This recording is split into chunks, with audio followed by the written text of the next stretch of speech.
ഇന്നത്തെ വേദഭാഗം വിശുദ്ധ മത്തായി എഴുതിയ സുവിശേഷം 13-ാം അധ്യായം 1 മുതൽ 30 വരെയുള്ള വാക്യങ്ങൾ. അന്ന് യേശു വീട്ടിൽ നിന്ന് പുറപ്പെട്ട് കടലരികെ ഇരുന്നു. വളരെ പുരുഷാരം അവൻ്റെ അടുക്കൽ വന്നുകൂടുക കൊണ്ട് അവൻ പടകിൽ കയറിയിരുന്നു. പുരുഷാരമെല്ലാം കരയിലിരുന്നു. അവൻ അവരോട് പലതും ഉപമകളായി പ്രസ്താവിച്ചതെന്തെന്നാൽ, വിതയ്ക്കുന്നവൻ വിതപ്പാൻ പുറപ്പെട്ടു. വിതയ്ക്കുമ്പോൾ ചിലത് വഴിയരികെ വീണു, പറവകൾ വന്ന് അത് തിന്നുകളഞ്ഞു. ചിലത് പാറസ്ഥലത്ത് ഏറെ മണ്ണില്ലാത്തയിടത്ത് വീണു. മണ്ണിന് താഴ്ചയില്ലായകയാൽ ക്ഷണത്തിൽ മുളച്ചു വന്നു. സൂര്യൻ ഉദിച്ചാറെ ചൂട് തട്ടി വേരില്ലായകയാൽ അത് ഉണങ്ങിപ്പോയി.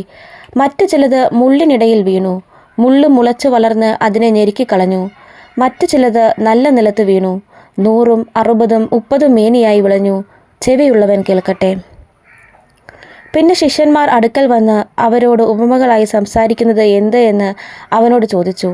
അവൻ അവരോട് ഉത്തരം പറഞ്ഞത്, സ്വർഗരാജ്യത്തിൻ്റെ മർമ്മങ്ങളെ അറിവാൻ നിങ്ങൾക്ക് വരം ലഭിച്ചിരിക്കുന്നു. അവർക്കോ ലഭിച്ചിട്ടില്ല. ഉള്ളവന് കൊടുക്കും, അവന് സമൃദ്ധിയുണ്ടാകും. ഇല്ലാത്തവനോടോ അവൻ ഉള്ളതും കൂടെ എടുത്തു കളയും. അതുകൊണ്ട് അവർ കണ്ടിട്ട് കാണാതെയും കേട്ടിട്ട് കേൾക്കാതെയും ഗ്രഹിക്കാതെയും ഇരിക്കയാൽ ഞാൻ ഉപമകളായി അവരോട് സംസാരിക്കുന്നു. നിങ്ങൾ ചെവിയാൽ കേൾക്കും, ഗ്രഹിക്കയില്ലതാനും. കണ്ണാൽ കാണും, ദർശിക്കയില്ലതാനും. ഈ ജനത്തിൻ്റെ ഹൃദയം തടിച്ചിരിക്കുന്നു. അവർ ചെവി കൊണ്ട് മന്ദമായി കേൾക്കുന്നു, കണ്ണടച്ചിരിക്കുന്നു. അവർ കണ്ണ് കാണാതെയും ചെവി കേൾക്കാതെയും ഹൃദയം കൊണ്ട് ഗ്രഹിക്കാതെയും തിരിഞ്ഞുകൊള്ളാതെയും ഞാൻ അവരെ സൗഖ്യമാക്കാതെയും ഇരിക്കേണ്ടതിന് തന്നെ എന്ന് യെശയ്യാവ് പറഞ്ഞ പ്രവാചകത്തിന് അവരിൽ നിവർത്തി വരുന്നു. എന്നാൽ നിങ്ങളുടെ കണ്ണ് കാണുന്നത് കൊണ്ടും നിങ്ങളുടെ ചെവി കേൾക്കുന്നത് കൊണ്ടും ഭാഗ്യമുള്ളവ. ഏറിയ പ്രവാചകന്മാരും നീതിമാന്മാരും നിങ്ങൾ കാണുന്നത് കാണുവാൻ ആഗ്രഹിച്ചിട്ടും കണ്ടില്ല, നിങ്ങൾ കേൾക്കുന്നത് കേൾപ്പാൻ ആഗ്രഹിച്ചിട്ടും കേട്ടില്ല എന്ന് ഞാൻ സത്യമായിട്ട് നിങ്ങളോട് പറയുന്നു. എന്നാൽ വിതയ്ക്കുന്നവൻ്റെ ഉപമ കേട്ടുകൊള്ളുവിൻ. ഒരുത്തൻ രാജ്യത്തിൻ്റെ വചനം കേട്ടിട്ട് ഗ്രഹിക്കാഞ്ഞാൽ ദുഷ്ടൻ വന്ന് അവൻ്റെ ഹൃദയത്തിൽ വിതയ്ക്കപ്പെട്ടത് എടുത്തു കളയുന്നു. ഇതത്രേ വഴിയരികെ വിതയ്ക്കപ്പെട്ടത്. പാറസ്ഥലത്ത് വിതയ്ക്കപ്പെട്ടതോ ഒരുത്തൻ വചനം കേട്ടിട്ട് ഉടനെ സന്തോഷത്തോടെ കൈക്കൊള്ളുന്നതാകുന്നു.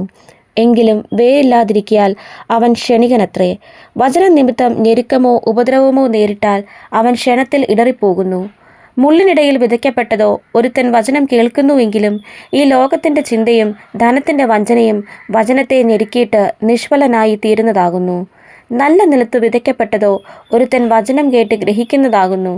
അത് വിളഞ്ഞ് 100, 60, 30 മേനി നൽകുന്നു. അവൻ മറ്റൊരു ഉപമ അവർക്ക് പറഞ്ഞു കൊടുത്തു. സ്വർഗരാജ്യം ഒരു മനുഷ്യൻ തൻ്റെ നിലത്ത് നല്ല വിത്ത് വിതച്ചതിനോട് സദൃശ്യമാകുന്നു. മനുഷ്യർ ഉറങ്ങുമ്പോൾ അവൻ്റെ ശത്രു വന്ന് കോതമ്പിൻ്റെ ഇടയിൽ കള വിതച്ച് പൊയ്ക്കളഞ്ഞു. ഞാറു വളർന്ന് കതിരായപ്പോൾ കളയും കാണായി വന്നു.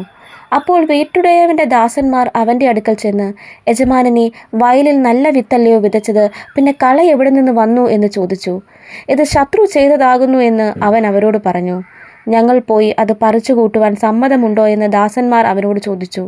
അതിനവൻ, ഇല്ല, പക്ഷേ കള പറിക്കുമ്പോൾ കോതമ്പും കൂടെ പിഴുതുപോകും. രണ്ടും കൂടെ കൊയ്ത്തോളം വളരട്ടെ.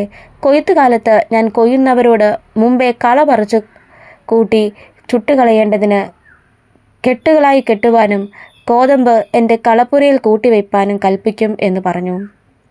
ഈ വചനങ്ങളാൽ ദൈവം നമ്മെ അനുഗ്രഹിക്കട്ടെ.